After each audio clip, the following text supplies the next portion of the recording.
আল্লাহ বললেন স্বামী হলো তার স্ত্রীর ইনচার্জ, প্রোটেক্টর, স্ত্রীকে সুরক্ষা দিবে, স্ত্রীকে টেক কেয়ার করবে, স্ত্রীর দায়িত্বে থাকবে।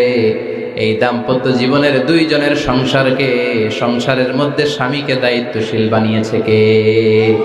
পুরুষ দায়িত্বশীল। পুরুষ কখনো নারীর ক্ষতি করে না, সুপুরুষ নারীর ক্ষতি করে না, ঠিক কিনা? গোটা পুরুষ সমাজ নারী সমাজের সুরক্ষা দিবে।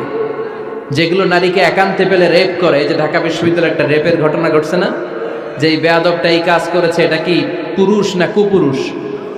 এটা কি সুপুরুষ না কুপুরুষ? সুপুরুষ নারীর প্রোটেকশন দেয়, নারীর টেক কেয়ার করে, তার ইনচার্জ, তার দায়িত্বশীল।